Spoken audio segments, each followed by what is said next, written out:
Bonjour! People often make the mistake when using the prepositions en or dans in French. So today I would like to teach you how to use these properly.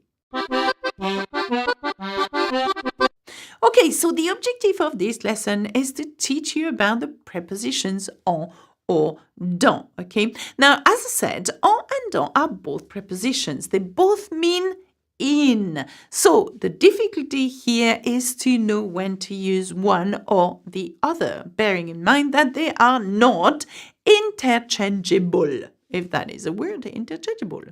So let's have a look at en, because en is not as straightforward as dans.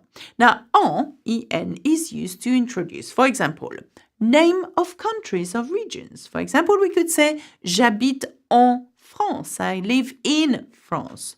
En Provence, in Provence, okay? J'habite en, okay? Now, it can also introduce means of transport. You could say, je voyage en train, I am traveling by train. Or, je voyage en avion, I'm traveling by plane. So you can see here that en not only means in, but it can mean by as well. Now, it is used to introduce a material, for example, something made out of silver or gold, for example, or leather.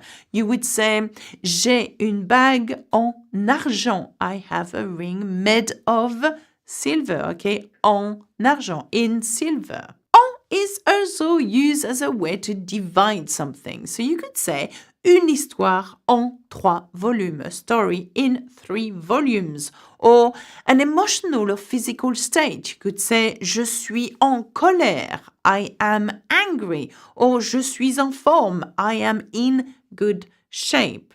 But most importantly, en is used to introduce a location or a time, just like dans, but with different meanings. So let's have a look at that. En refers to the time required to do something. Je vais au bureau en 20 minutes. So that means it takes me 20 minutes to go to the office, okay? Je vais au bureau en 20 minutes. I'm going to the office and it takes me 20 minutes. In 20 minutes, I will be there. But also the months or the year an action takes place. So, je suis allé en Italie en 2016. I went to Italy in 2016, for example, okay? So you've got to be extremely careful. It also means as a generic location. It's also used for j'habite en banlieue. I live in the suburb. J'habite en banlieue. Okay, so as you can see, en is very versatile, okay? It has lots of different meanings when translated in English. So you've got to really be on it. Okay, now let's have a look at dans, and let's see how very different it is from en. Now remember that en and dans can mean both in. So dans refers to a duration before an action occurs. In that case, the verb is in the present or the future. For example, you could say, nous partirons dans 3 jours. We will leave in 3 days. Okay? Nous partirons dans 3 jours. Now, look at this example. Remember the example I used just earlier on? Je vais au bureau en 20 minutes. It takes me 20 minutes to go to the office. Now look at this one. Je vais au bureau dans 20 minutes. What do you think that means? As to je vais au bureau en 20 minutes. And what's the difference? Now they both mean in. Okay? They both mean in, but they have 2 different meanings.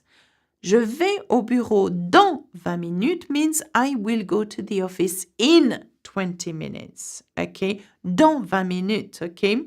So I will leave the house and go to the office in 20 minutes. But if you see je vais au bureau en 20 minutes, it means that it's going to take me 20 minutes to go to the office. Okay? As you notice, when we use en instead of dans, the meaning of the sentence changes drastically. Okay, so what else can we use dans for? An approximate duration in the future. For example, you could say, nous partirons dans les jours qui viennent. We will leave in the next few days. Okay, it can refer to a decade. Dans les années 80, in the 80s, dans les années 60, in the 60s. Or it can refer to a specific location. J'habite dans une banlieue tranquille. I live in a quiet suburb, okay? So it means there's a preposition in, okay? And of course, dans means in, as in you are inside something. So you could say, je suis dans la maison. I am in the house. So you could say as well, le chat est dans la boîte. The cat is in the box, okay? So to summarize here, en could be translated in English as in or by or made of or to, while dans would only be translated as in English. So that's it for me. I really hope that was useful. And remember that there are examples on the support guide available to this lesson at learnfrenchwithalexa.com. Remember to subscribe, leave a comment, and I shall see you soon. Au revoir, salut, à bientôt, bisous, bisous.